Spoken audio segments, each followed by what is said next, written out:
இறந்தவர்களுக்காக நம்ம ஹஜ் மற்றும் உம்ரா போன்ற கடமைகளை செய்யலாமா?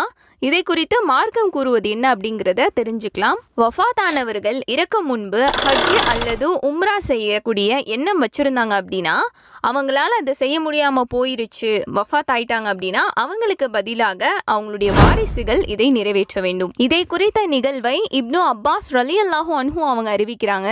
ஜுஹைனா அப்படிங்கிற ஒரு கூட்டத்தை சேர்ந்த பெண்மணி நபி ஸல்லல்லாஹு அலைஹி வஸல்லம் அவங்க கிட்ட வந்து, என்னுடைய தாய் ஹஜ் செய்வதாக நேர்ச்சை செய்து அதை நிறைவேற்றாமல் இறந்துட்டாங்க, அவங்க சார்பாக நான் செய்யலாமா அப்படின்னு கேட்டதுக்கு நபி ஸல்லல்லாஹு அலைஹி வஸல்லம் அவங்க, ஆம், அவர் சார்பாக நீ ஹஜ் செய், உன் தாய்க்கு கடன் இருந்தால் நீதானே அதை நிறைவேற்றுவாய், எனவே அல்லாஹ்வின் கடன்களை நிறைவேற்றுங்கள், கடன்கள் நிறைவேற்றப்படுவதற்கு அல்லாஹ் அதிகம் உரிமை படைத்தவன் அப்படின்னு சொல்கிறாங்க. ஹதீஸ் இடம்பெறும் நூல் சஹீஹ் புகாரி 1852.